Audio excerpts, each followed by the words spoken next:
Bạn thân mến, giữa dòng đời vội vã, có bao giờ bạn dừng lại để lắng nghe chính mình, để tìm về sự bình an trong tâm hồn?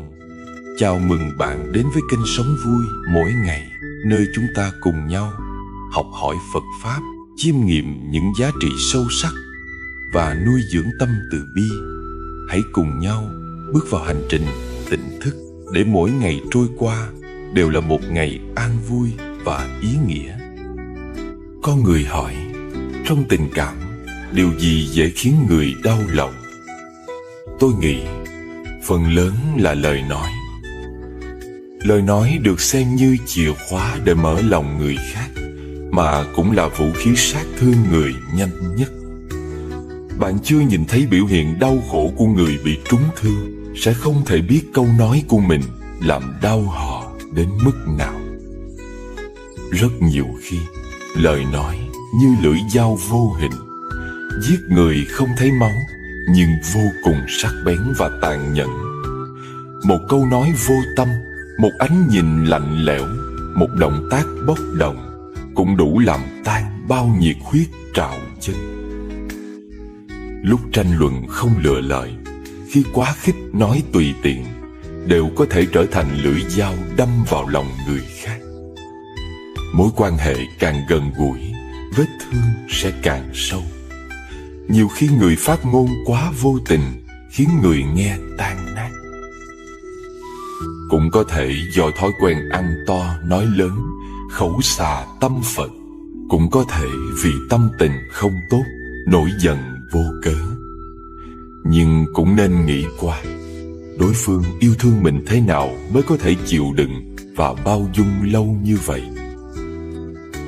Thời gian trôi qua, vết thương có thể liền, nhưng vết sẹo sẽ không bao giờ mất đi, mà có thể bị đau hay nổi ngứa nếu bất chợt đụng vào.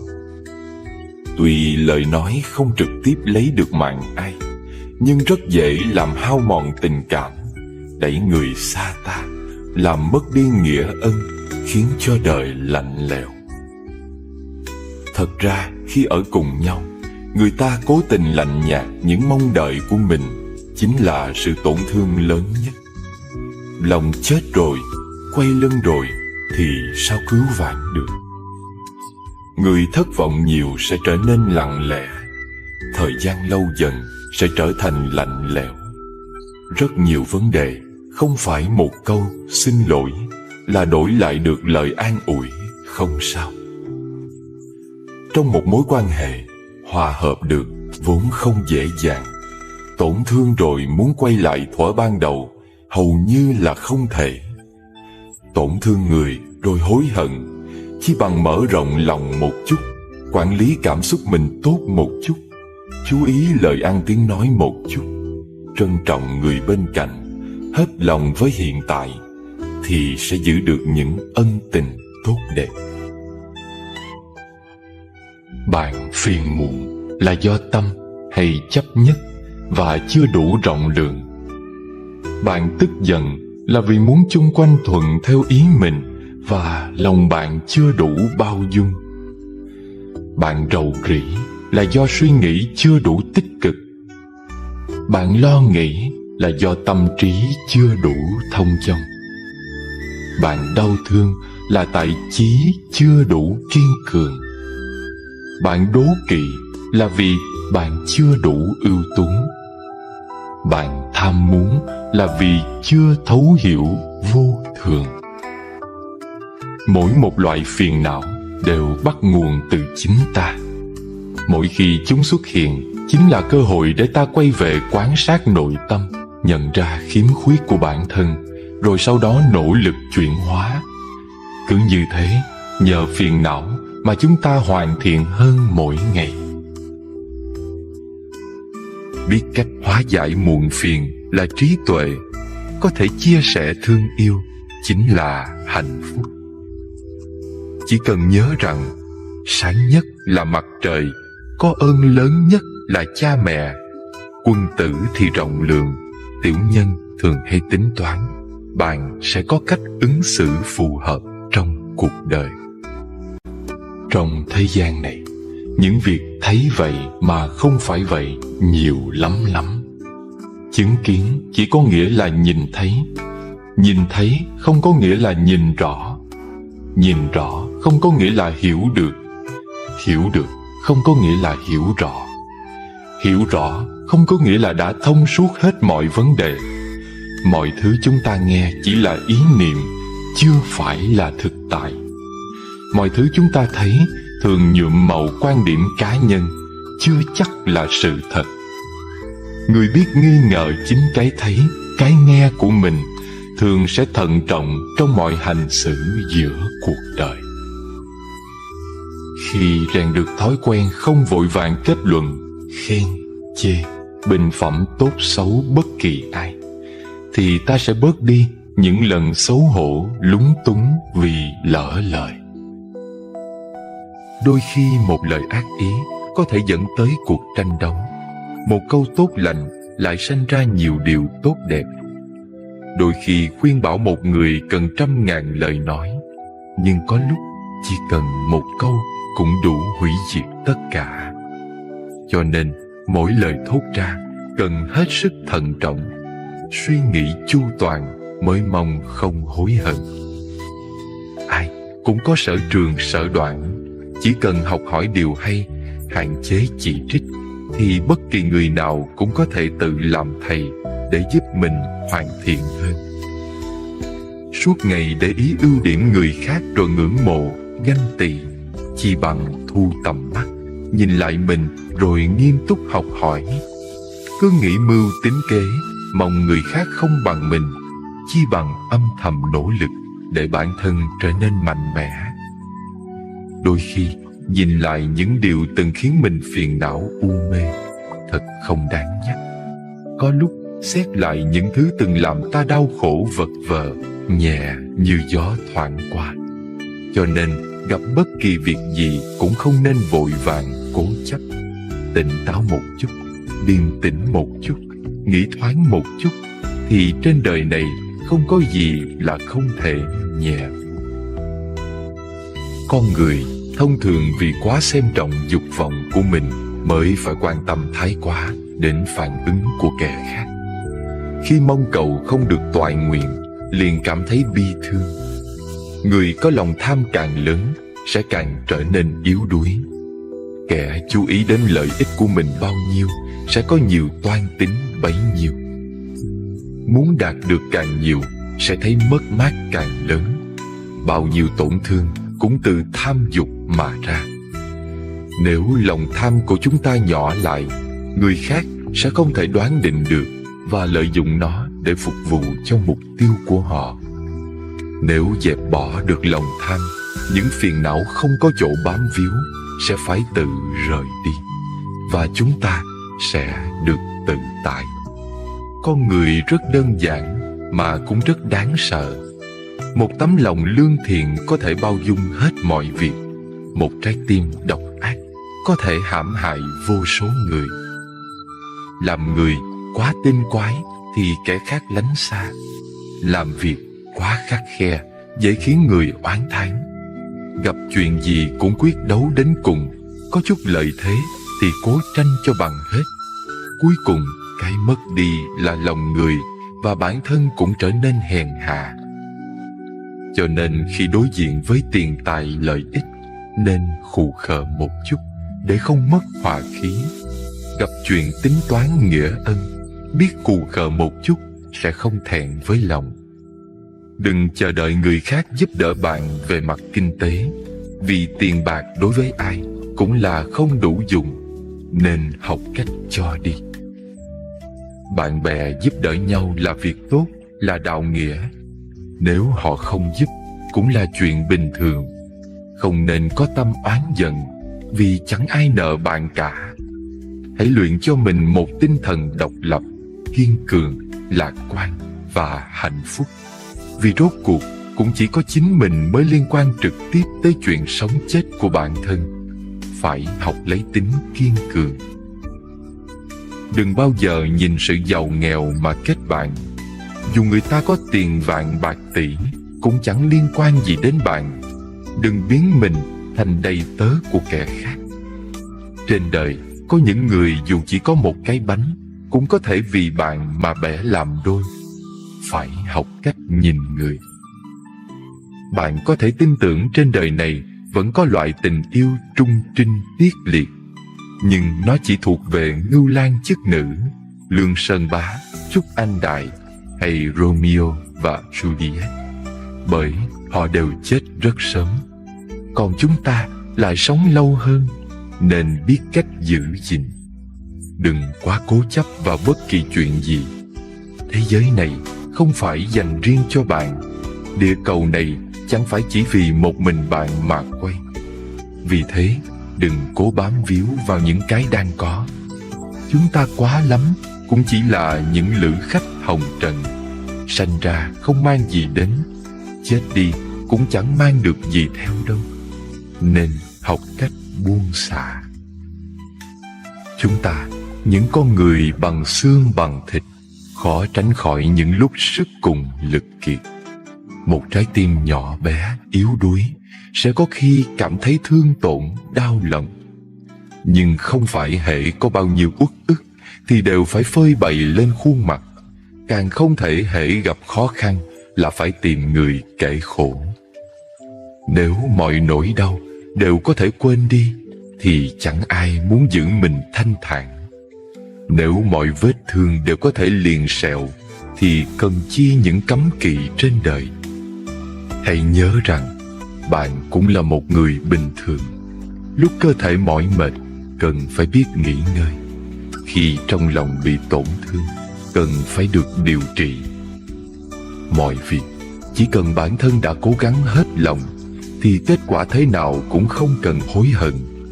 Bởi trên đời có rất nhiều việc không phải mình muốn là được. Không nên làm khó bản thân. Các bạn đang xem video trên kênh YouTube Sống Vui Mỗi Ngày. Những gì xuất hiện trong cuộc đời chỉ có thể trải nghiệm mà không thể chiếm hữu. Vì chúng ta chỉ là những lữ khách qua đường, sẽ có ngày phải nói lời vĩnh biệt. Nên những gì qua đi thì bình thản đối diện và mở lòng đón nhận những điều đang đến vui vẻ. Đời người trôi qua rất nhanh. Nếu có thể bước qua những lợi danh hư ảo thì có thể chạm đến những điều chân thật. Cuộc sống gặp chuyện phức tạp nên giải quyết nhẹ nhàng và bỏ đi những vướng víu không cần thiết. Để lòng thanh thản mới có thể tiến về phía trước, nhường đường cho người khác thì tránh được những bon chen vụn vặt. Phóng tầm nhìn ra xa sẽ thấy được cầu vồng sau cơn mưa. Sắp xếp hành lý gọn nhẹ mới thông thả trên đường xa vạn dặm. Thật ra, quang cảnh tươi đẹp nhất không do mắt nhìn mà từ tâm cảm nhận. Tình cảm sâu sắc không cần thốt ra, vẫn có thể nhận biết qua hành động. Mỗi khi không vừa ý, hãy nhớ đến hạnh của nước. Luôn mềm mỏng, nhẹ nhàng, âm thầm dung nạp rồi chuyển hóa vạn vật mà không cần tranh chấp phân bua. Nếu mỗi người đều có thể tu dưỡng đến cảnh giới đó thì lo gì thiên hạ không thái bình, lòng người không yên định. Nếu nhìn mọi người đều thấy ưu điểm, đối với mọi việc đều có ý nghĩa, bạn sẽ thấy cuộc sống này thật vui vẻ, thế giới này thật tốt đẹp.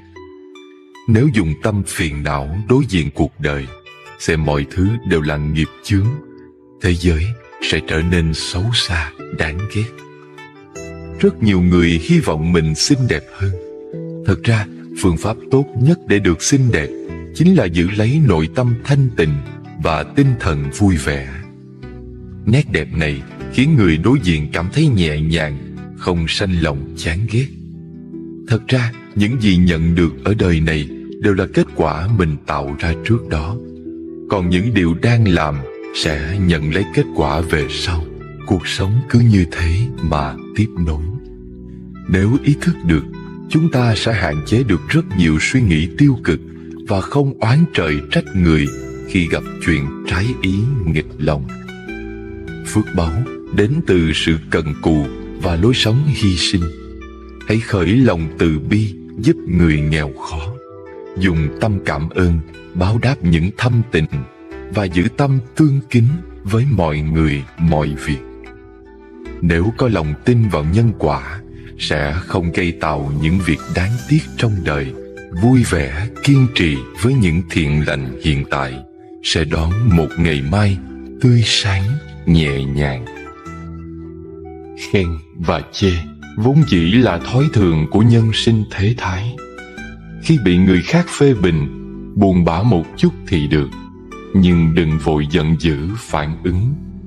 Hãy xem lời phê bình của người khác là cơ hội để ta nhìn lại bản thân và điều chỉnh những điểm cần thiết.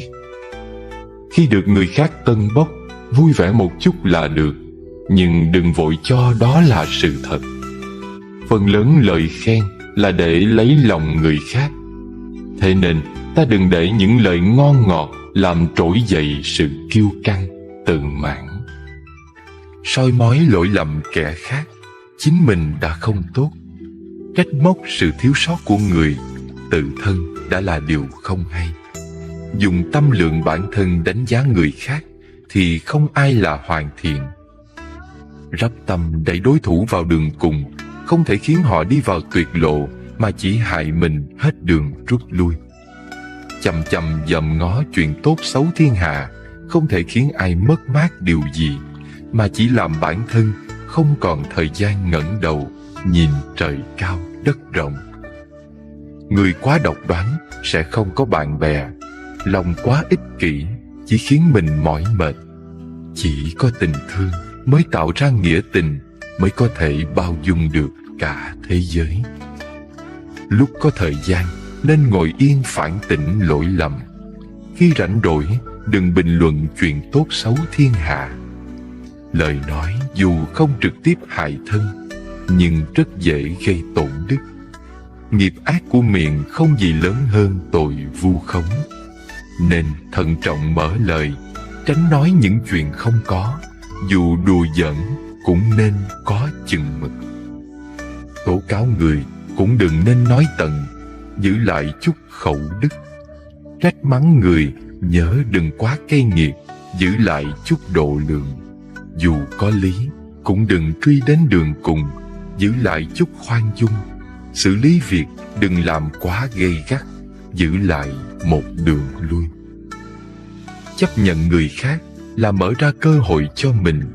Cảm thông với xung quanh mới giúp bản thân trở nên rộng lượng. Một người khoan dung là bởi biết dùng trái tim thiện lành đối xử với cuộc đời. Một người có tố chất là do luôn đem lòng tôn trọng ứng đối với kẻ khác. Một người có tu dưỡng thể hiện qua thái độ ôn hòa với mọi người và việc. Biết nghĩ đến người khác mới đáng được mọi người quan tâm. Có tôn trọng đối phương thì mới được cuộc đời trân trọng. Dùng tâm thái nhẹ nhàng đối xử với tất cả thì lòng mình tự nhiên cũng trở nên thư thái. Các bạn đang xem video trên kênh YouTube Sống Vui Mỗi Ngày. Có rất nhiều người luôn cho họ cái quyền được phán xét chúng ta. Phán xét một cách thoải mái, phán xét một cách chắc nịch, như thể họ luôn ở trong cuộc đời của chúng ta từng phút từng giây chứ chẳng đùa.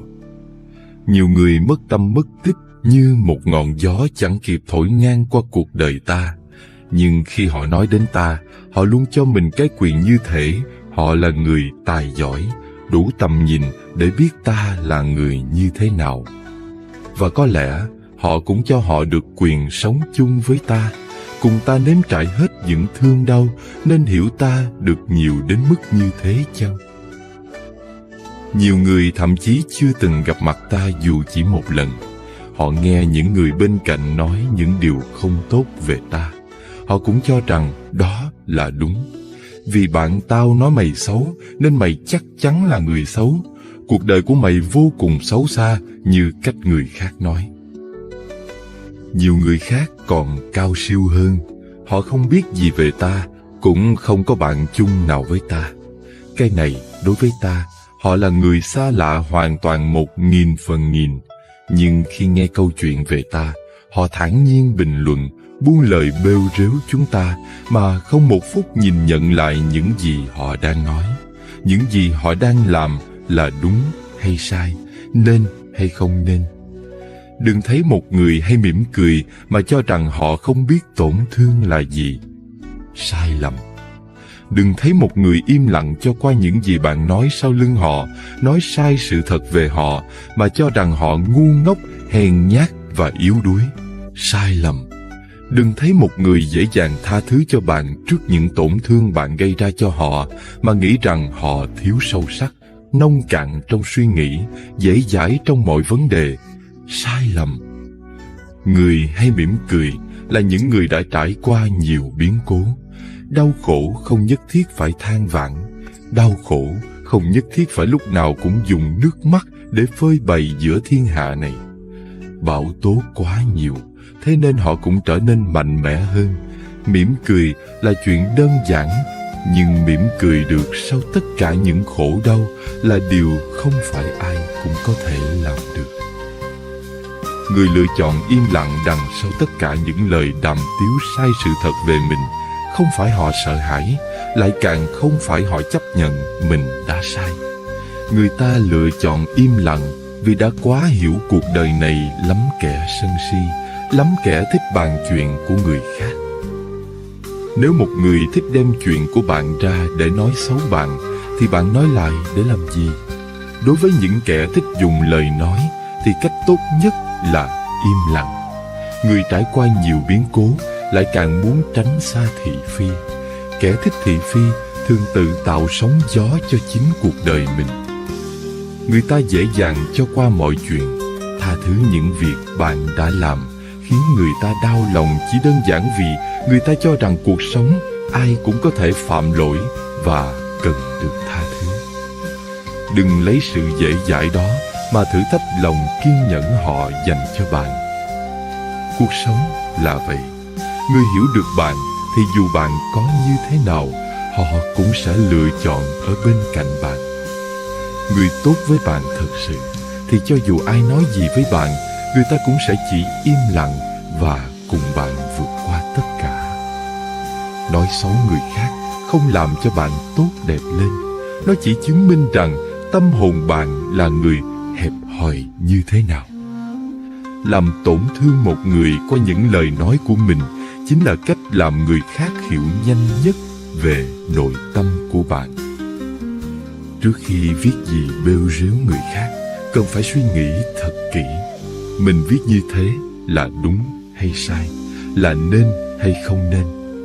Trước khi đặt điều nói xấu người này cùng những người khác, hãy dành thời gian nghĩ đến những lúc họ khó khăn. Bạn đang ở đâu? Có ở bên cạnh để cùng họ trải qua những ngày tháng đau đớn kia không? Nhân phẩm một người, tư cách một người không phải là thứ được nhận định qua câu chữ trên mạng, qua miệng lưỡi người khác và qua sự nhìn nhận đánh giá chủ quan của chúng ta. Mạng xã hội bây giờ nguy hiểm lắm. Mọi thứ đều có thể diễn ra nhanh chóng đến mức nhân phẩm của một người chỉ cần một vài câu nói trên mạng xã hội, một vài tấm ảnh được đăng, một vài bình luận công khai, vài chục lượt chia sẻ, kẻ miệng truyền miệng, tay truyền tay nhau mà nhào nặn thành một người xấu như họ mong muốn. Bản thân chúng ta, ai cũng có mặt tốt và mặt chưa tốt. Người dám nói đến những điều chưa tốt của bạn mới là bạn của bạn. Người dám khuyên nhủ bạn nên sửa chữa những gì còn thiếu sót mới chính là bạn của bạn. Nhiều người rất hả hê với việc nói xấu người khác, nhất là khi chưa kịp có đủ thời gian để tìm hiểu về cuộc đời của chúng ta. Cái đó chỉ minh chứng thêm cho sự đố kỵ và ganh tị của bản thân mình mà thôi. Nếu đã không hài lòng về nhau thì nên im lặng kết thúc mọi thứ. Cuộc sống mỗi người là của mỗi người, không ai liên quan đến ai. Nếu đã không hài lòng về nhau thì đừng làm người khác tổn thương, vì đừng ảo tưởng rằng người ta sẽ đau khổ bởi những gì bạn làm. Họ cũng có cuộc đời riêng để sống và cũng không có nhiều thời gian tới mức để tâm đến bạn. Thiên hạ lắm kẻ cho mình là đúng, cho mình đủ tài giỏi, đủ thông minh để phán xét người khác. Nhưng rồi họ đâu biết rằng cuộc sống bình yên chính là cách chúng ta đối xử với những người xung quanh mình như thế nào. bạn đối xử bình yên với những người xung quanh, thì cái bạn nhận lại không chỉ có yên bình.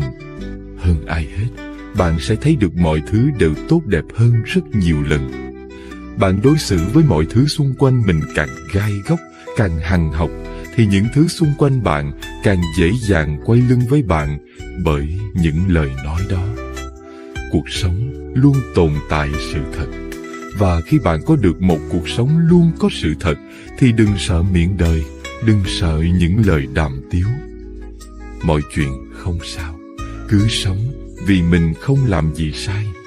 Và miệng lưỡi thiên hạ cũng là thứ cần được trải nghiệm để bình yên, để tâm hồn chúng ta được rèn luyện nhiều hơn. Cuộc sống này chỉ cần mỉm cười mà sống tiếp, bỏ ngoài tai những thứ không hay ho và tha thứ cho những người biết ăn năn. Đó là tất cả những gì mà chúng ta có thể làm để tiếp tục sống. Hãy sống sao không thẹn với lòng, dẫu người cô phụ bước sang sông. Dù hoa kia chẳng vì ta nở, chờ mong chi suối chảy ngược dòng. Hãy sống cho trọn vẹn kiếp người, vui buồn thành bại cũng qua thôi. Xuân xôn xao lá chờ thu rụng, sống để thương cùng, sống thành thơi. Đừng sống cuộc đời người khác. Khi ai đó dành thời gian cho bạn, thì có nghĩa là họ đã phải cắt bớt thời gian cuộc đời họ để dành cho bạn. Chúng ta hay nói nhiều về thời gian. Chúng ta nói thời gian là vàng, là bạc. Nhưng có bao giờ ta tự hỏi, thời gian thực sự là gì không? Có hai mức thời gian giới hạn trong cuộc đời bạn. Ngày thứ nhất là ngày bạn được sinh ra. Ngày thứ hai, dĩ nhiên, là ngày bạn rời khỏi cuộc sống này. Bạn không thể chọn được hai ngày này, nhưng bạn kiểm soát được những gì bạn có thể làm trong khoảng thời gian giữa hai mốc thời gian này, dù đó có thể là khoảng thời gian ngắn hay dài. Có một câu chuyện vô cùng quen thuộc mà có thể bạn đã từng nghe rất nhiều lần. Câu chuyện kể về một ai đó khi nhận được tin mình bị ung thư, liền nhận ra giá trị thực thời gian của cuộc đời mình. Họ bắt đầu đi tình nguyện, đi du lịch, đi gặp gỡ những người quan trọng, hay làm tất cả những gì mà họ thích. Vì họ biết rằng họ chỉ còn một khoảng thời gian ngắn ngủi để sống.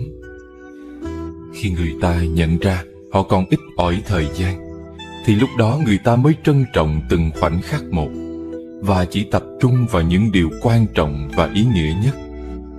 Câu hỏi mà tôi đặt ra cho bạn là chúng ta có cần phải gặp một biến cố như vậy thì mới nhận ra được tầm quan trọng của thời gian hay không? Vậy thì sẽ ra sao nếu bạn chịu thay đổi ngay từ bây giờ? Tôi không quan tâm bạn giỏi tới cỡ nào, tôi cũng không quan tâm bạn tài năng tới đâu, và tôi cũng không cần biết bạn bận bịu ra sao. Nhưng ít nhất một lần trong cuộc đời của bạn, bạn sẽ gặp một thất bại mà bạn không lường trước được. Tôi không phải là thần thánh, là nhà tiên tri hay có ý trụ dập bạn đâu, mà đó là nguyên lý của cuộc đời. Chúng ta hãy học cách chấp nhận và đương đầu với nó. Cuộc sống giống như một trận bóng đá vậy. Kể cả cầu thủ giỏi nhất cũng có thể sút trượt quả bóng.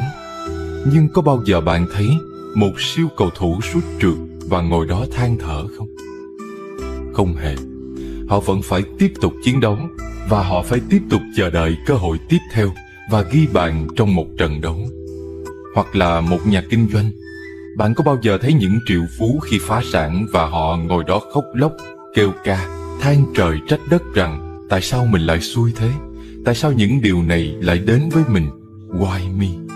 Không, họ gạt thất bại qua một bên và sẵn sàng tinh thần cho dự án kinh doanh tiếp theo của mình. Đừng bỏ cuộc, hãy luôn cố gắng để tạo ra giá trị. Đúng như vậy, khi bạn tạo ra giá trị để giúp đỡ người khác, dùng thời gian của mình, sử dụng thời gian của mình một cách đúng cách, thì cũng là bạn đang giúp chính bản thân mình. Mọi người hay sợ rằng khi họ đạt được một thứ gì đó, họ sẽ mất nó. Nỗi sợ mất mát luôn ngự trị trong mỗi con người chúng ta. Ví dụ như sợ mất tiền, mất công việc, mất người yêu, sợ mất sức. Nhưng có một thứ quý giá hơn tất cả mà tất cả chúng ta đều bỏ qua nó. Đó chính là thời gian. Thời gian là thứ đáng sợ nhất. Bởi vì khi bạn đã đánh mất nó rồi, bạn sẽ không thể nào lấy lại được nó. Chính vì vậy, thời điểm tốt nhất mà bạn nên bắt đầu mọi thứ là ngay bây giờ.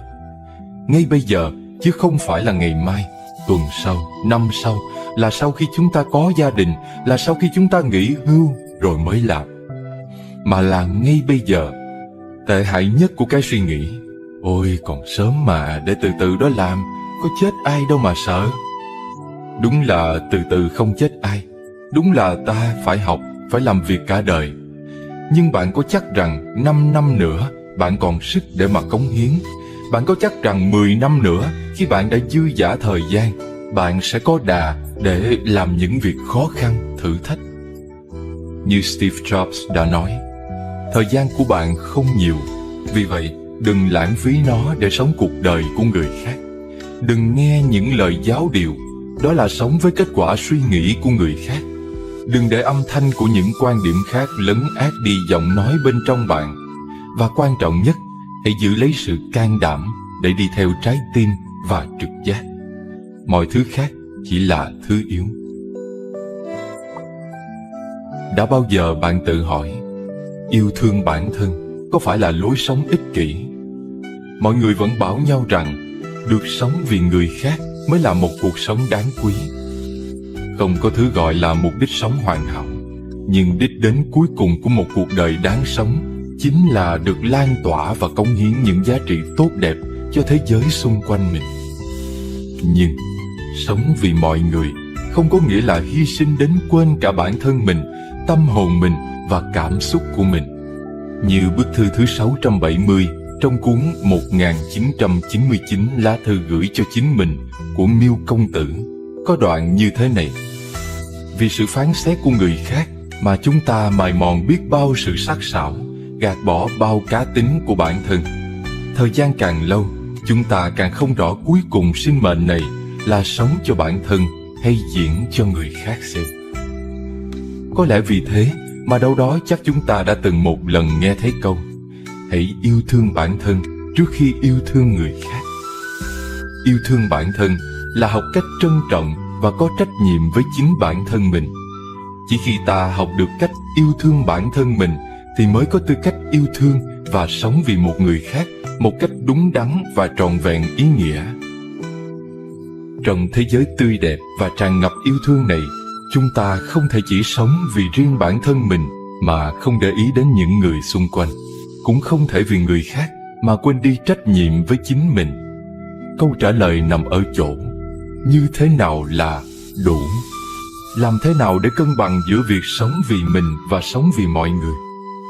Hãy nhớ rằng, điều tất yếu đầu tiên để học được cách yêu bản thân mình chính là phải lắng nghe tiếng lòng của lý trí. Tuy yêu thương là câu chuyện của cảm xúc của trái tim, nhưng trái tim thì không có bộ não. Nó không thể nhìn nhận vấn đề một cách khách quan. Trái tim thường mù quáng mà. Khi chúng ta cứ mãi trao đi yêu thương, cứ mãi hy sinh mà không mưu cầu sự đáp trả, là ta đang bỏ mặc lý trí, bỏ mặc bản thân mình. Đừng để lòng tốt và sự hy sinh của mình trở thành những điều hiển nhiên. Những người yêu bản thân sẽ luôn hướng tới việc cân bằng, đứng ngang hàng trong những mối quan hệ, hướng tới những mối quan hệ hai chiều. Chỉ khi đó, ta mới có thể nhận ra ai là người trân trọng mình, ai thực sự quan trọng đối với mình. Cho đi và nhận lại vốn là điều hiển nhiên, là một quy luật thường tình trong cuộc sống. Sức lực và thời gian của con người có hạn, không thể san đều cho tất cả được. Chỉ nên tập trung vào đúng người, đúng thời điểm để gìn giữ những thứ đáng giữ gìn. Kể cả những bậc vĩ nhân, họ cũng không thể san sẻ tình yêu thương cho cả nhân loại. Chẳng phải mẹ Teresa đã từng nói rằng không phải tất cả chúng ta đều làm được những điều vĩ đại, nhưng chúng ta có thể làm được những điều nhỏ nhặt một cách hoàn hảo với tình yêu vĩ đại. Chúng ta đa phần đều là những người bình thường. Hãy hiểu rõ chính mình, sống vì mình và vì những điều thực sự xứng đáng. Mỗi người sinh ra đều phải tự chịu trách nhiệm về cuộc sống của mình. Nếu bạn chỉ mải mê sống để làm vừa lòng người khác, bạn sẽ chẳng bao giờ tìm được chính mình. Đã được ban cho cuộc đời này, hãy cố gắng sống sao cho không phí phạm thời gian. Hãy sống và gạt bỏ những thị phi của thế giới bên ngoài. Nhân thế xoay vần chuyện ghét thương, lúc thì oán giận, lúc tơ vương. Thương trong vướng mắc, thương rồi khổ. Ghét nhắc tên hoài, ghét lại thương. Đã biết có thương là có hận, thì đừng lận đận ghét cùng thương. Mong sao sống nhẹ nhàng thương giận, để thoát ra ngoài khổ ghét thương. Bạn bị người khác chê cười vì họ cho rằng bạn thấp kém, không cùng chung thế giới và đẳng cấp với họ. Nhưng họ đâu biết được rằng mỗi người đều có một cá tính riêng, chẳng ai giống ai. Và nếu có giống thì sẽ bị đánh đồng mãi mãi. Bạn là bạn và không ai có thể thay thế bạn.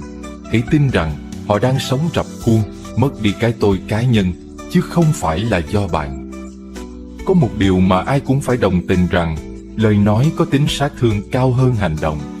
Nếu bạn nghe được một vài lời bâng quơ không vừa lòng, bạn sẽ càng bị tổn thương cao hơn là những gì bạn nhìn thấy. Không ai sống thay bạn, ngay cả những người mà bạn tin tưởng, thương yêu nhất. Chỉ có bạn mới có quyền chịu trách nhiệm với cuộc đời mình. Vì vậy, đừng bao giờ đặt vận mệnh của mình vào người khác. Buồn đến mấy cũng có lúc sẽ hết. Đứng lên và nhìn lại nỗi đau đó, chúng ta mới có thể trưởng thành được. Miệng là của người khác, họ có quyền được nói. Ngược lại, tai là của mình, nghe cái gì là do mình chọn lọc. Thay vì nghe những lời chê bai đau lòng, hãy chọn lọc những điều tốt đẹp để mà lắng nghe và hành động. Chúng ta sinh ra là để hưởng thụ cuộc sống tươi đẹp này, không phải sinh ra do ý muốn của bất kỳ ai. Đừng để bản thân quá thiệt thòi vì suy nghĩ cho người khác quá nhiều. Có những việc mình càng giải thích thì nó càng sai. Vậy chẳng có lý do gì mình phải nói ra nhiều làm chi cho mệt. Mình biết và mình tin tưởng vào bản thân là đủ. Đây là một trong những kỹ năng giao tiếp quan trọng của cuộc đời. Đôi khi có những tai họa do chính sự vội vàng và vô tâm trong câu nói mà khiến ta gặp họa. Trước khi nói, hãy học cách suy nghĩ thật chín chắn và kỹ càng. Đừng để cái miệng làm hại cái thân. Sai lầm lớn nhất của con người là không bao giờ kiềm chế cảm xúc. Họ sống quá bản năng. Có những việc chỉ vì đôi chút bốc đồng mà làm hỏng đại sự. Chỉ cần con người có quan hệ với nhau thì dù thân thiết cũng sẽ có lúc cãi vã. Đó là quy luật. Vì vậy, đừng để sự tức giận lấn át lý trí. Chỉ khi có mâu thuẫn thì chúng ta mới có bài học và sự phát triển. Đừng bao giờ cho phép bản thân sống vì miệng đời, bởi có lẽ chẳng ai thật lòng từ đầu đến cuối. Khi bạn có tất cả thì bạn là thần tượng của họ. Họ cho bạn nghe những lời hay ý đẹp. Khi bạn không còn gì cả thì bạn cũng chỉ là kẻ tầm thường trong câu chuyện của họ mà thôi. Trên đời này nhiều người lạ lắm. Họ chỉ nhìn thấy lỗi sai của người khác mà không thấy đống rác trên đầu mình. Với nhiều người, đem người khác ra để chỉ trích được coi như là một niềm vui. Sự thật là trên đời không có người hoàn hảo. Vì thế, hãy chấp nhận rằng sẽ có một số người luôn cố gắng tìm ra những sai lầm của bạn. Ví dụ như, một người đang túng thiếu sẽ thấy khó chịu với những ai dư dả. Một người đang sân hận sẽ thấy người khác như đang chọc tức, công kích mình. Một kẻ xảo trá sẽ thấy người khác cũng không thành thật. Thực chất, cách mà chúng ta nhìn nhận người khác chính là đang phản ánh nội tâm của chính mình. Dễ hận, dễ hờn, dễ buồn bực, âu cũng bắt nguồn từ nội tâm bất an và lòng tham sân si. Ai trong chúng ta cũng đều mong muốn có một tấm vé về với tuổi thơ. Bởi khi bé, ta hồn nhiên biết nhường nào, ta dễ cười như thế. càng dễ hạnh phúc hơn bây giờ. Con người ta càng lớn sẽ càng thấy cô đơn, càng thấy phiền não, và thật khó để có thể có được cái gọi là hạnh phúc. Thế rồi, vì ai mà chúng ta lại từ một đứa trẻ vui tươi hồn nhiên biến thành một con người khô cằn, dễ cáu gắt và bất hạnh? Chẳng bởi ai khác, là do chính chúng ta đã cố chấp đeo lên một cặp kính loang lổ để nhìn đời. Tưởng tượng như hồi bé, chúng ta nhìn đời bằng đôi mắt trong sáng không gợn bẩn của mình. Còn bây giờ, thời gian khiến cho mỗi người mất đi cái nhìn trong sáng ấy về thế giới. Chẳng khác gì bị đeo lấy một cặp kính loang lổ toàn vệt màu. Sự phát triển của xã hội khiến chúng ta cứ mãi rong ruổi theo những lý luận đúng sai về cuộc đời và về người khác. Chúng ta luôn có hai xu hướng: nhìn những thứ mình thích, những người mình thương qua cặp kính chỉ toàn màu hồng, và ngược lại, nhìn những việc mình không muốn, những người mình không ưa qua lăng kính loang lổ màu đen. Là khi tâm trạng vui vẻ, chúng ta nhìn người, nhìn sự việc trong cuộc sống một cách nhẹ nhàng, dễ khoan thứ hơn. Chúng ta có thể mỉm cười trước những trò nghịch ngợm của lũ trẻ, đủ nhẫn nại để nghe hết một câu chuyện khó nghe, cũng dễ dàng thỏa hiệp với những sự việc tưởng chừng khó chấp nhận. Những lúc ấy, dường như cả thế giới đều trở nên hòa ái vô cùng.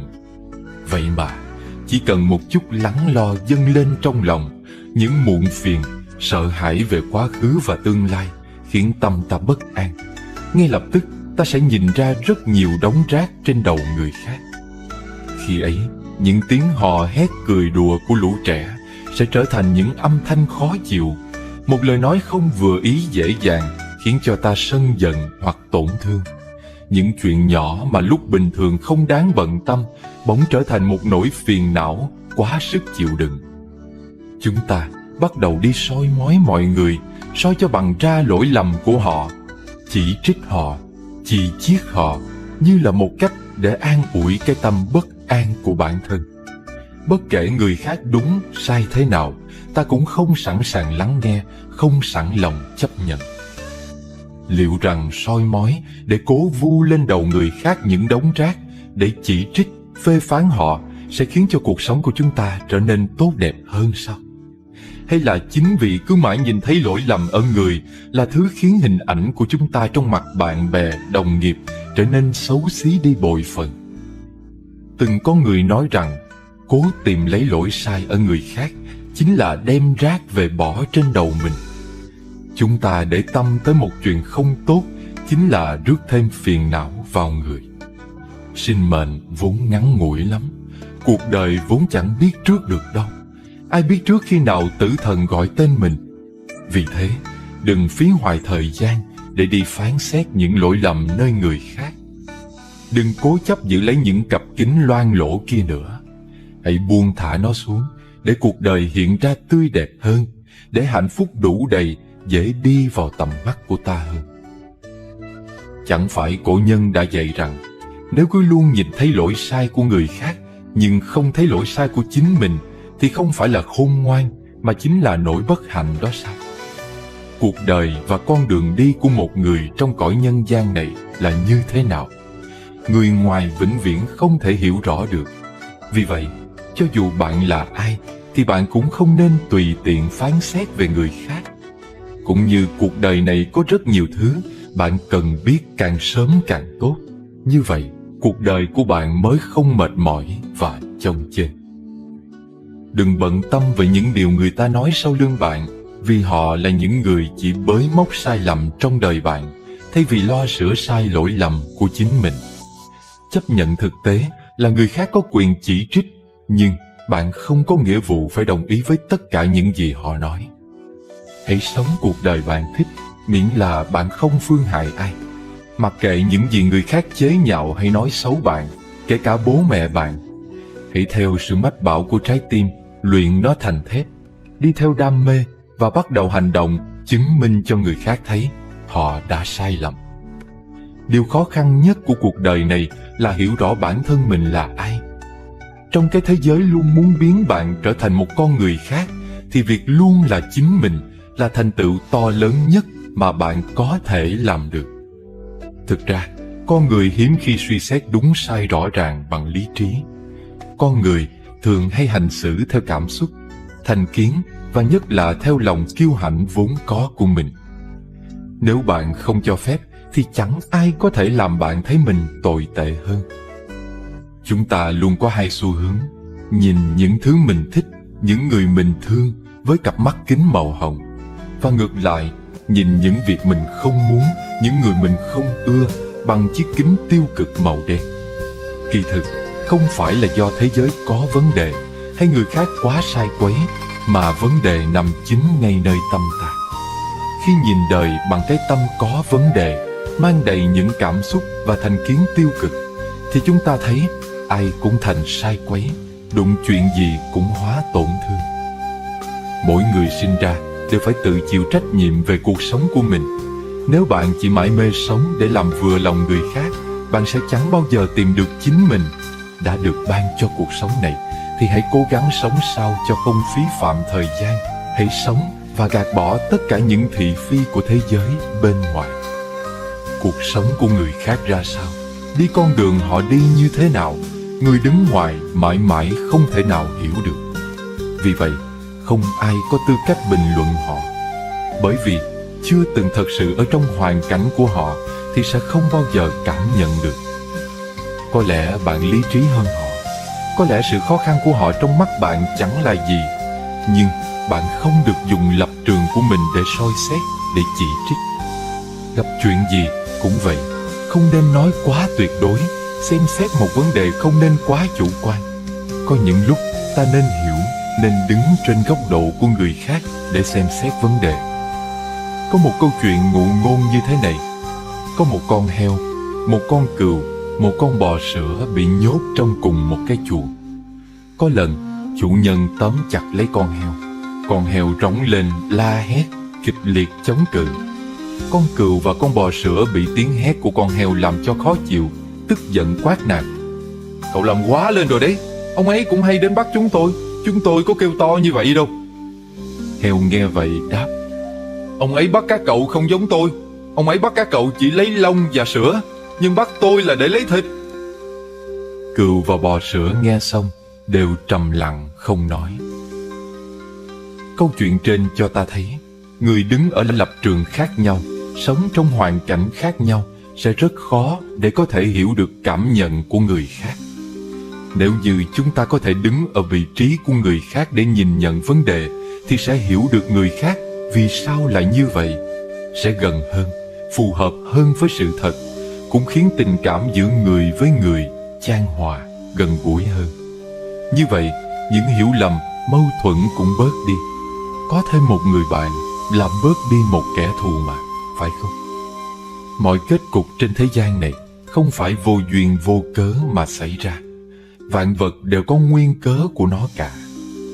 Cuộc sống của ai cũng có những hỉ nộ ái ố mà người khác không thể nào biết đến. Có những người thường không hỏi rõ đen trắng đã vội chỉ trích người khác, đều do không hiểu rõ nguyên nhân phía sau. Trước khi chỉ trích ai đó, nhất định hãy hiểu câu chuyện phía trước nó. Nếu không phân rõ trắng đen đã vội phê phán, vô tình sẽ làm tổn thương người khác. Nếu đổi vị trí, bạn sẽ phát hiện thế giới này không chỉ xoay quanh mình bạn. Mỗi người mỗi dạng, họ đều có câu chuyện riêng của họ. Họ đều là diễn viên chính trong thế giới riêng mình. Dù câu chuyện có êm đềm hay trớ trêu, mỗi người đều phải tự mình trải qua những câu chuyện không giống ai, hoặc bi thương, hoặc hạnh phúc. Cuộc đời vô thường, ai cũng có những giọt nước mắt, những đau đớn. Hãy học cách tiếp nhận và thông cảm, đối đãi công bằng với mỗi người mà ta gặp. Có một câu chuyện thật như sau. Có một vị bác sĩ sau khi nhận một cuộc điện thoại, liền gấp rút đến bệnh viện làm phẫu thuật. Cha của cậu bé là bệnh nhân mất kiểm soát hét lên với vị bác sĩ: "Sao ông lại đến muộn như vậy? Ông không biết con trai tôi đang nguy kịch trong kia sao? Sao ông lại không có chút trách nhiệm nào như vậy?"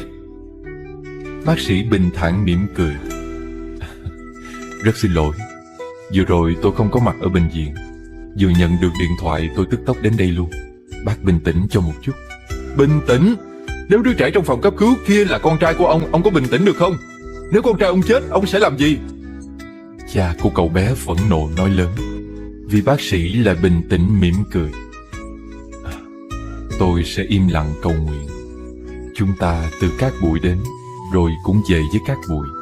Cầu nguyện là lời của Chúa. Xin hãy cầu nguyện cho con trai bác. Cha của cậu bé giận dữ. Người có thể nói như vậy chỉ có thể là loại người vô tâm thờ ơ với tính mạng của người khác. Vài tiếng sau, phẫu thuật thuận lợi thành công. Vị bác sĩ vui mừng bước khỏi phòng phẫu thuật, nói với cha cậu bé. Cảm ơn trời đất, con trai bác được cứu rồi. Không đợi cha cậu bé đáp lời, vị bác sĩ nhanh chóng rời đi, nói.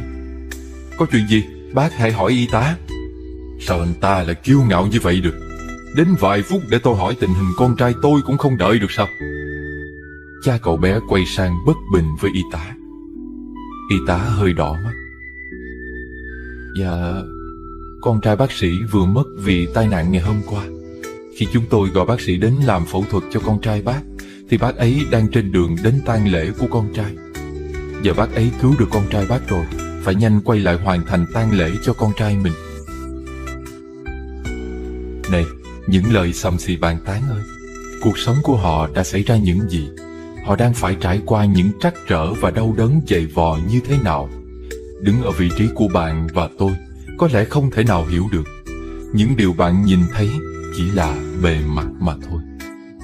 Đừng dễ dàng bàn luận về họ, bởi vì chúng ta không đủ lý trí để hiểu được hỉ nộ ái ố trong cuộc sống của họ, để thông cảm cho những niềm vui, nỗi buồn của họ. Lập trường mỗi người khác nhau, sống trong điều kiện khác nhau, nên thật khó để có thể hiểu được cảm nhận của đối phương. Vì vậy, đừng tùy tiện chỉ trích bình luận, làm cho họ thêm tổn thương nữa. Một người thật sự có giáo dục, có tu dưỡng sẽ dùng tấm lòng lương thiện, bao dung để giúp người khác trở nên tốt đẹp hơn. Thật ra, đó cũng là đang giúp bản thân mình trở nên tốt hơn. Nhìn những nỗi vất vả bản thân từng đi qua mới biết nỗi vất vả của người khác. Nhìn bao nhiêu những nỗi đau khổ, những khổ sở mà bản thân không để ai chạm đến mới biết cuộc sống của người khác thật ra cũng như vậy. Cũng có sóng gió, cũng y như vậy. Nhìn lại chúng ta đi qua những khó khăn như thế nào sẽ biết được họ đi qua những khó khăn như thế nào. Người thật sự hiểu được sự tu dưỡng sẽ hiểu được sức nặng của ngôn ngữ. Nó có thể là lưỡi dao, cũng có thể là hoa hồng với một người. Họ hiểu được không nên chỉ đứng trên góc độ bản thân, nhìn nhận một phía của một vấn đề. Như vậy mới không gây ra thêm những nỗi tổn thương giữa người với người. Mỗi bông hoa là một thế giới, mỗi cái lá riêng một cõi bồ đề. Thật ra, để làm được điều này không khó. Thông cảm với người khác, bao dung với người khác, thì sẽ tìm được sự tĩnh tâm trong đời. Có một câu nói rất hay như thế này: hạnh phúc không quyết định ở tiền tài, quyền lực hay dung mạo, mà hạnh phúc quyết định ở cách bạn đối xử với những người khác. Bạn muốn là người vui vẻ hạnh phúc, thì hãy bắt đầu bao dung với người khác.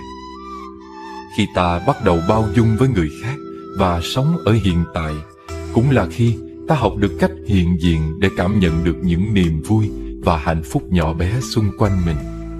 Ta biết trân trọng mỗi khoảnh khắc qua đi, để biết ơn những gì ta đang có và những gì vũ trụ đã trao tặng cho mỗi chúng ta. Tại một vùng nông thôn xưa ở nước Mỹ, có hai anh em nhà kia vì quá đói kém bần cùng đã rủ nhau đi ăn cắp cừu của nông dân trong vùng. Không may, hai anh em bị bắt. Dân trong làng đưa ra một hình phạt là khắc lên trán kẻ tội đồ hai mẫu tự ST, có nghĩa là quân trộm cắp, viết tắt từ chữ Stealer. Người anh trai cảm thấy vô cùng xấu hổ nhục nhã, không thể nào gặp ai với cái bản án in rành rành trên mặt. Không chịu nổi nỗi nhục đó, người anh bỏ sang một vùng khác sinh sống. Không bao giờ anh muốn trở lại, hòng chôn chặt quá khứ. Dù vậy, nỗi nhục vẫn luôn ám ảnh và anh chẳng bao giờ quên được mỗi khi ai đó hỏi anh về ý nghĩa hai chữ ST kỳ lạ trên trán. Người em sau cú sốc đó Mặc dù cũng rất tuyệt vọng, nhưng cậu chọn tiếp tục ở lại làng của mình. Cậu tự nhủ, dù sao thì mình đi đâu với cái chữ trên trán này cũng vậy thôi. Dù không ai biết thì mình vẫn không thể nào quên được, chi bằng sửa lại sai lầm của quá khứ. Nghĩ vậy, cậu bắt đầu cuộc đời với bản án trên trán. Nhưng cậu luôn nghĩ đến nó với tâm niệm mình sẽ sống tốt để chuộc lại tội lỗi. Cậu làm việc chăm chỉ tập trung vào hiện tại và sẵn lòng giúp đỡ mọi người với tất cả những gì cậu có thể. Chẳng mấy chốc, cậu đã xây dựng cho mình một sự nghiệp vững vàng. Nhưng hơn cả, mọi người đều vô cùng yêu quý cậu. Ai nấy đều kể về cậu như một người lương thiện, nhân hậu, tử tế. Tuy nhiên, dẫu thời gian có trôi qua, hai ký tự ST vẫn còn in dấu trên trán cậu. Ngày kia, có một thương nhân đến làng tính chuyện bán buôn. Người trong làng giới thiệu thương nhân kia đến gặp cậu. Sau khi làm việc thương thảo, thương nhân rất hài lòng về sự đàng hoàng tử tế toát ra từ phong thái cậu làm việc, cũng như suy nghĩ, lời nói hết sức chân thành, đáng tin cậy. Thương nhân tò mò không hiểu về vết xăm trên trán cậu.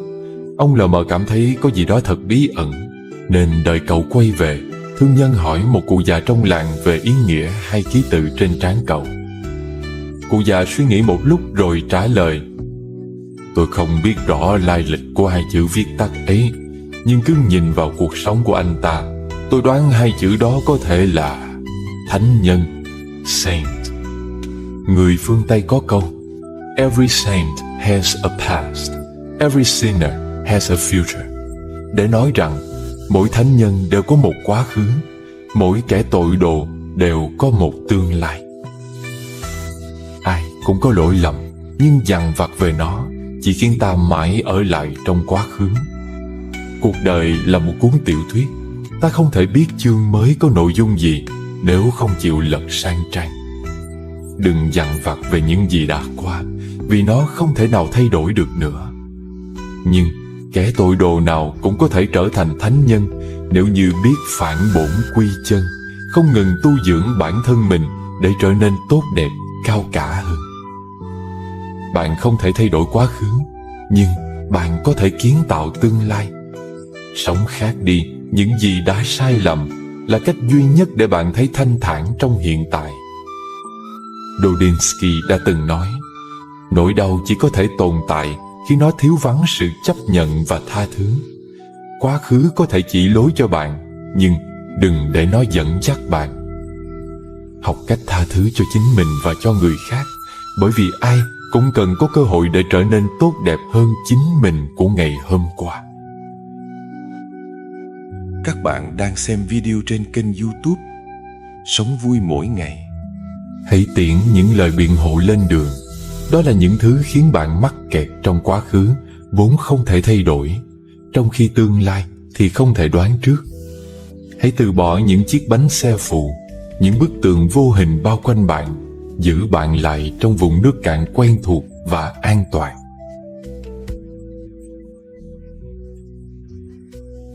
Còn nhớ câu chuyện nồi cơm của Khổng Tử như sau. Vào thời Đông Chu, chiến tranh liên miên, các nước chư hầu loạn lạc, dân chúng phiêu bạt điêu linh, lầm than đói khổ. Thầy trò Khổng Tử cũng lâm vào cảnh rau cháo cầm hơi, và cũng có nhiều ngày phải nhịn đói, nhịn khát. Tuy vậy, không một ai kêu than, thoái chí, tất cả đều quyết tâm theo thầy đến cùng. May mắn thầy, sau một lộ trình dài đầy vất vả đói khát, ngày đầu tiên đến đất Tề, có một nhà hào phú từ lâu đã nghe danh Khổng Tử, nên đem biếu thầy trò ông một ít gạo. Khổng Tử liền phân công cho Tử Lộ dẫn các môn sinh vào rừng kiếm rau, còn Nhan Hồi thì đảm nhận việc thổi cơm. Tại sao Khổng Tử lại giao cho Nhan Hồi, một đệ tử đạo cao đức trọng mà ông đã đặt nhiều kỳ vọng nhất, phần việc nấu cơm?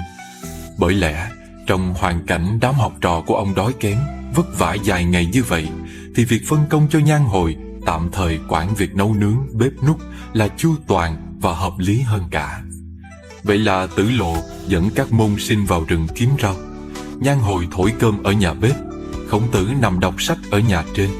Nơi ông nằm đọc sách vừa hay cũng đối diện với nhà bếp, chỉ cách một cái sân nhỏ. Đang đọc sách, bỗng Khổng Tử nghe một tiếng cộp từ dưới nhà bếp vọng lên.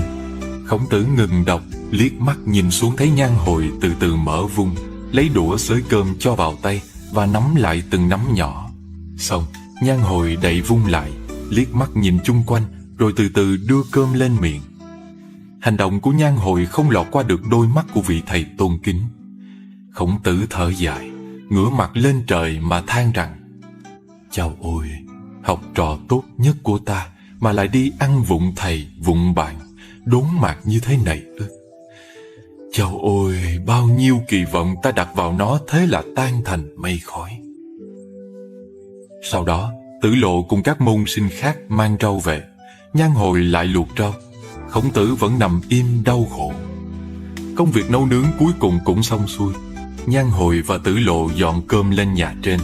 Tất cả các môn sinh chắp tay mời Khổng Tử xơi cơm. Khổng Tử ngồi dậy và nói rằng: Các con à, chúng ta đi từ đất Lỗ sang Tề, đường xa vạn dặm. Thầy rất mừng vì trong hoàn cảnh loạn lạc, dãi nắng dầm mưa, đói khổ như thế này, mà các con vẫn giữ được tấm lòng trong sạch. Các con vẫn yêu thương đùm bọc lẫn nhau. Các con vẫn một dạ theo thầy, trải qua bao nhiêu chặng đường đói cơm khát nước. Hôm nay, ngày đầu tiên đến đất Tề, may mắn làm sao thầy trò ta lại có được bữa cơm. Bữa cơm đầu tiên trên đất Tề này làm thầy chạnh lòng nhớ đến quê hương và nước Lỗ. Thầy nhớ đến cha mẹ thầy, cho nên thầy muốn xới một bát cơm để cúng cha mẹ thầy. Các con bảo có nên chăng? Trừ Nhan Hồi đứng im, còn các môn sinh đều chắp tay thưa: Dạ thưa thầy, nên ạ. Khổng Tử lại nói: Nhưng không biết nồi cơm này có sạch hay không? Tất cả học trò không rõ ý Khổng Tử muốn nói gì, nên ngơ ngác nhìn nhau. Lúc bấy giờ, Nhan Hồi liền chắp tay thưa: Dạ thưa thầy, nồi cơm này không được sạch. Khổng Tử hỏi: Tại sao? Nhan Hồi thưa: Dạ, khi đang nấu cơm, con mở vung ra xem thử cơm đã chín đều chưa. Chẳng may một cơn gió tràn vào, bộ hóng và bụi trên nhà rơi xuống làm bẩn cả nồi cơm. Con đã nhanh tay đậy vung lại, nhưng mà không kịp. Sau đó con liền xới lớp cơm bẩn ra định vứt đi, nhưng lại nghĩ cơm thì ít, chúng huynh đệ lại đông. Nếu bỏ lớp cơm bẩn này thì vô hình trung làm mất một phần ăn. Các huynh đệ của con hẳn phải ăn ít lại. Vì thế cho nên con đã mạn phép thầy và tất cả huynh đệ ăn trước phần cơm bẩn ấy, còn phần cơm sạch để dâng thầy và mọi người. Thưa thầy, như vậy là hôm nay con đã ăn cơm rồi. Bây giờ con xin phép không ăn cơm nữa, con chỉ ăn phần rau. Và thưa thầy, nồi cơm đã ăn trước thì không nên cúng nữa à? Nghe Nhan Hồi nói xong, Khổng Tử ngửa mặt lên trời mà than rằng: Chao ôi, thế ra trên đời này có những việc chính mắt mình trông thấy rành rành mà vẫn không hiểu được đúng sự thật. Chao ôi, suy tí nữa là Khổng Tử ta lại trở thành kẻ hồ đồ mất rồi. Điều ta sợ không phải là sự thật, mà là ta sợ những người giấu đi sự thật đó.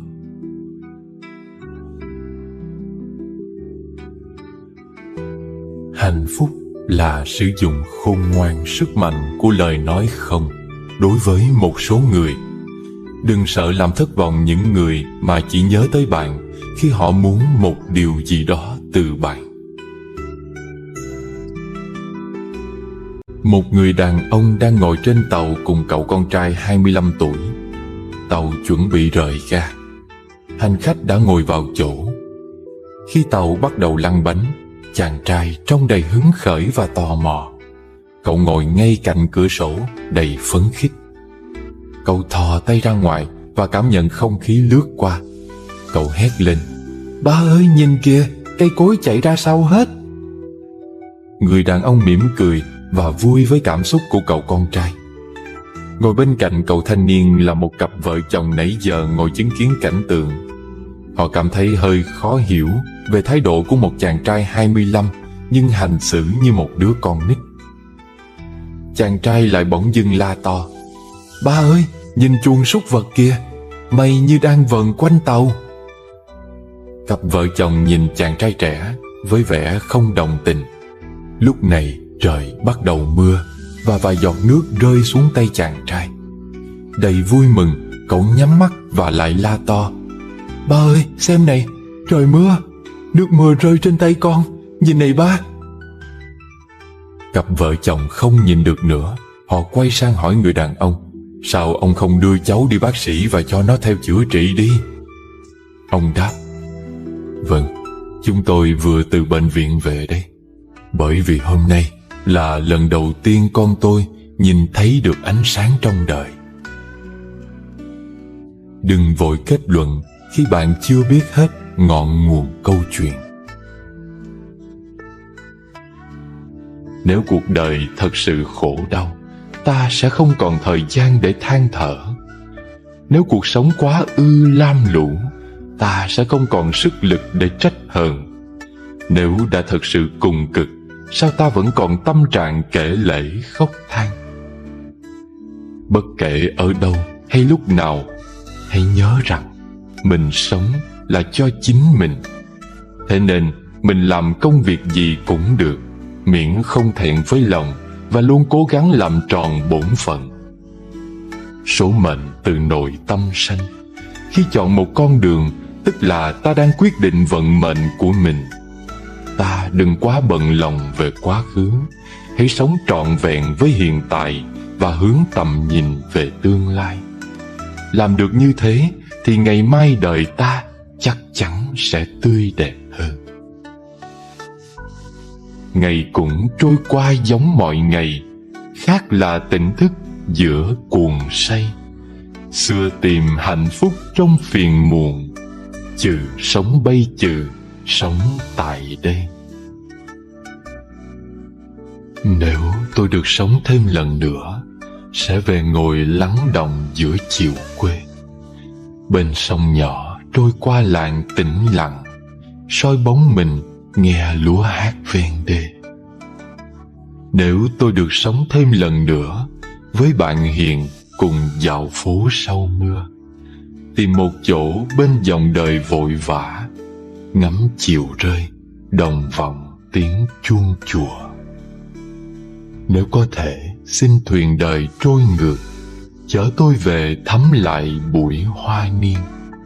Sống hiện tại thông dong không ràng buộc, không thả mồi bắt bóng để trung chuyên. Giá như được sống thêm lần nữa, sẽ mỉm cười chấp nhận nỗi đau riêng, lưng cúi xuống bên những đời bất hạnh, mắt tình thương mong xóa dịu ưu phiền. Nếu có thể, xin bắt đầu sống lại, thôi tháng ngày rồ dại chuốt ăn năn. Dẫu biết kiếp nhân sinh là hữu hạn, lòng tôi còn chan chứa tận nghìn năm. Xin sự sống cho tôi lần cơ hội, để tâm tình mở lối biết khoan dung, nhìn nhận thế không vội vàng kết tội, hiểu và thương mong trải đến vô cùng. Tôi đã được học rằng thỉnh thoảng ta có quyền được giận dữ, nhưng không có nghĩa là có quyền được độc ác. Tôi đã được học rằng nếu bạn không làm chủ cảm xúc của mình thì nó sẽ điều khiển bạn. Tôi đã được học rằng để xây dựng lòng tin phải mất đến hàng năm, nhưng chỉ cần vài giây để hủy hoại nó.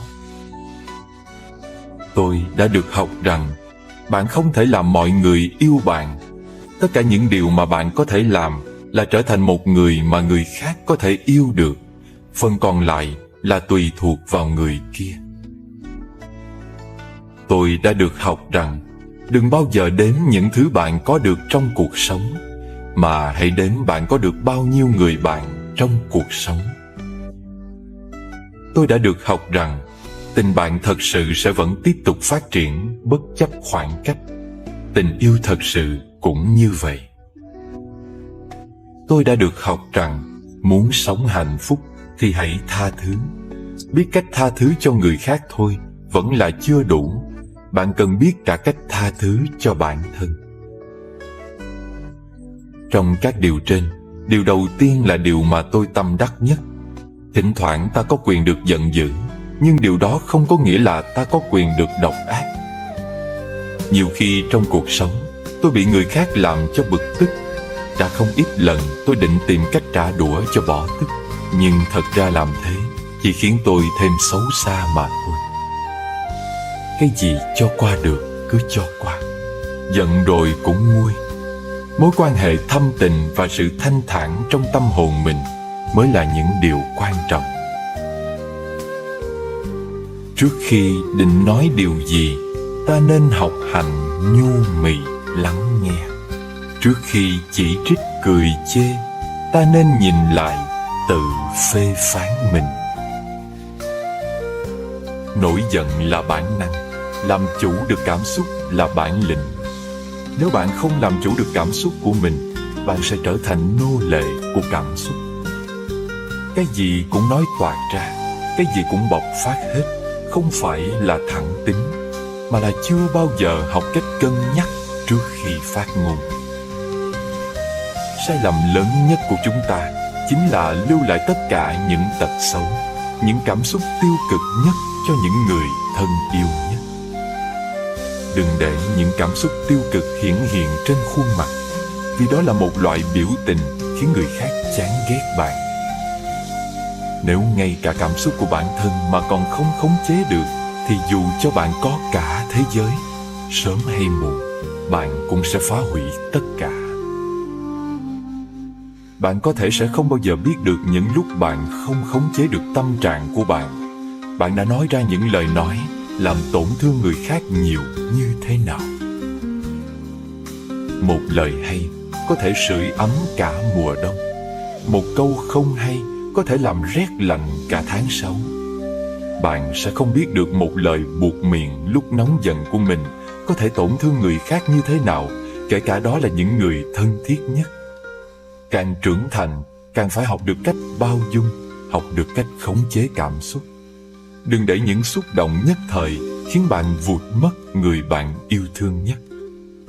Người sửa được tính cách của bạn là người bạn yêu. Người chịu được tính cách của bạn là người yêu bạn. Bình an ngự ở chốn nào? Phải chăng xa vắng ồn ào lặng im? Ngày nơi xáo động nhiễu phiền, nếu tâm tĩnh lặng, bình yên chính là. Bị người hiểu lầm mà không phân trần là rộng lượng. Sự việc thật giả, thời gian sẽ cho câu trả lời tốt nhất. Bị người tổn thương mà không oán trách là lương thiện. Tình đời thay đổi nóng lạnh, thời gian sẽ chứng minh tất cả. Bị người vu khống mà không buồn giận là có tu dưỡng. Phẩm chất tốt xấu, thời gian sẽ soi sáng tỏ tường. Ở đời, nhiều khi hơn nhau không phải do bạn nhìn thấu bao nhiêu chuyện, mà quan trọng ở chỗ bạn biết xem nhẹ những việc gì. Tấm lòng rộng hay hẹp không phụ thuộc việc quen biết người nhiều hay ít, mà có thể bao dung được những ai. Người chấp nhận thiệt thòi không có nghĩa là thua thiệt. Sớm muộn gì cũng sẽ có sự bù đắp xứng đáng. Người nhường nhịn không hề mất mát gì ngoài sự tự tôn. Họ còn có được lòng người, vì thế càng trở nên tôn quý. Khi ngày chưa khép lại, sống ai tin tưởng mình, chớ nên lừa dối họ, hãy thật thà phân minh. Khi bước đời chênh vênh, ai chìa tay giúp đỡ, đừng vội quên hãy nhớ, thuở cơ hàng xót xa. Kẻ hết lòng thương ta, đừng cũ vong mới chuộng, lợi danh rồi gió cuốn, tấm chân tình vĩnh miên.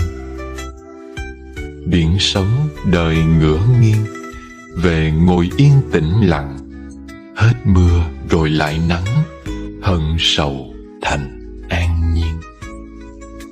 Chớ buộc ràng chi thêm, giữa đường trần quán trọ, sống giữa lòng mưa gió, để thấm đời biển dâu. Khi tháng ngày qua mau, đừng dệt nhiều giấc mộng, ngưng thả mồi bắt bóng, cốt vẹn toàn hôm nay. Thế sự mãi vần xoay, bốn mùa thay sắc áo, mộng trùng trùng mộng ảo, mời tỉnh thức đong đầy. Khi đời chưa khép lại, hãy sống đúng bây giờ, đừng muộn màng sực tỉnh lúc đời vào cơn mơ. Cuộc sống ắt sẽ có những chuyện không như ý, sẽ phải gặp những kẻ không thuận lòng. Nếu không thể xem nhẹ và bỏ qua, bạn sẽ sống trong phiền phức và mỏi mệt. Giữa người với người, do kiến thức khác nhau, quan niệm khác nhau, sự tu dưỡng khác nhau, nên cách nhìn nhận và xử lý vấn đề không giống nhau. Vì thế, đôi khi có sự đụng chạm, xung đột hay mâu thuẫn với nhau cũng là chuyện bình thường. Những lúc như thế, tha thứ trở thành phong độ, thành một cách tu dưỡng, là một cây dù có thể bảo vệ, giúp bạn bước về phía trước trong mưa gió bão bùng. Tha thứ cho người khác đôi khi cần một chút hy sinh, một tấm lòng rộng lượng hay một chút thiệt thòi. Đó hoàn toàn không phải nhu nhược hay yếu đuối, mà để con đường bạn đi rộng rãi và thoáng đãng hơn. Cuộc sống cũng giống như bầu trời, không thể lúc nào cũng trong lành để bạn vui thích, mà đôi khi sẽ u ám khiến bạn phiền muộn. Cuộc sống cũng không thể tặng mãi cho bạn những điều may mắn và hạnh phúc.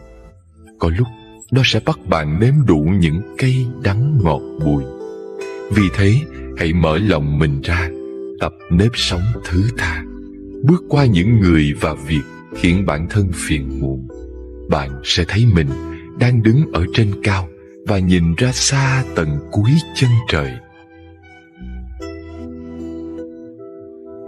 Than phiền người khác bằng tra tấn chính mình, ganh tị người khác bằng xem thường bản thân, hâm mộ người khác bằng lãng phí chính mình, oán hận người khác bằng bực bội chính mình, dối gạt người khác bằng lừa phỉnh chính mình, thất tín người khác bằng hủy hoại chính mình, vướng bận người khác bằng phiền muộn chính mình, trở ngại người khác bằng hãm hại chính mình, từ bi với người bằng mình được vui vẻ, tôn trọng người khác bằng mình được yêu quý, khoan dung người khác bằng cởi mở lòng mình, giúp đỡ người khác bằng làm mình thiện lương.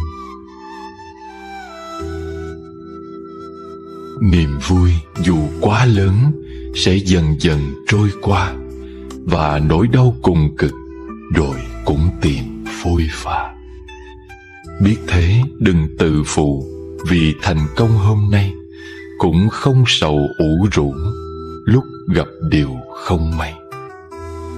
Sao trẻ con hay khóc mà hiếm khi chúng buồn, người lớn năng cười cợt giữa tiếng lòng lệ tuôn.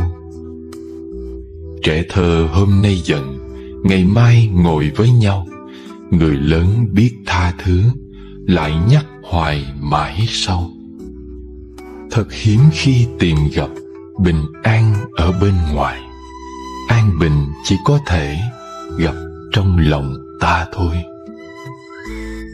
Ngày qua ngày mới đến, người đi kẻ khác về, chỉ có tình thương mến động lại cùng sơn khê.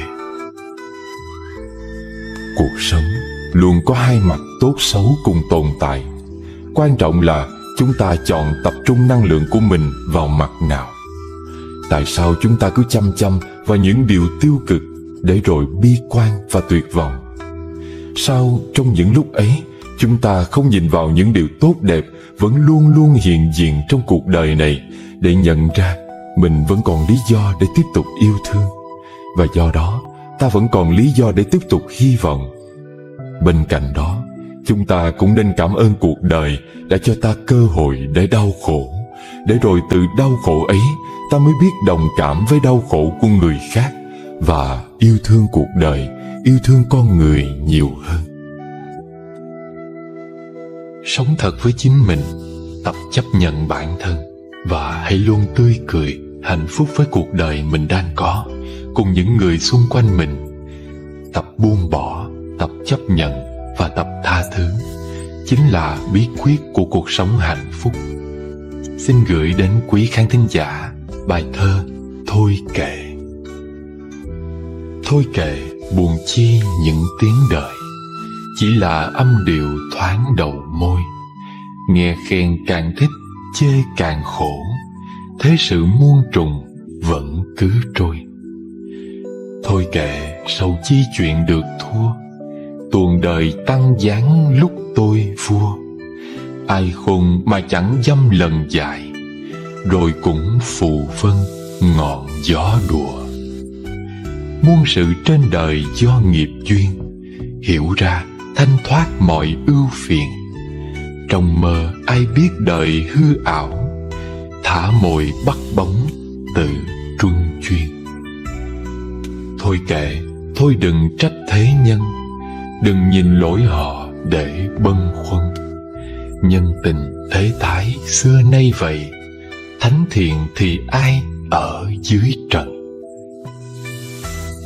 Thôi kệ, chi rồi cũng sẽ qua, giận hờn tham oán nặng riêng ta.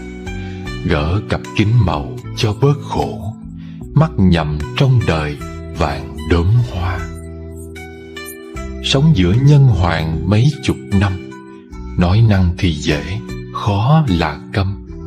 Đời trôi ta nhọc vì ôm giữ, vui buồn sướng khổ tại nơi tâm. Nếu bạn thấy video này ý nghĩa, hãy để lại một câu niệm Nam Mô A Di Đà Phật dưới bình luận. Công đức vô lượng, chia sẻ đến người thân, bạn bè và nhấn đăng ký kênh để lan tỏa năng lượng tích cực. Cảm ơn bạn đã xem. Chúc bạn thân tâm an lạc, vạn sự như ý. Nam Mô A Di Đà Phật.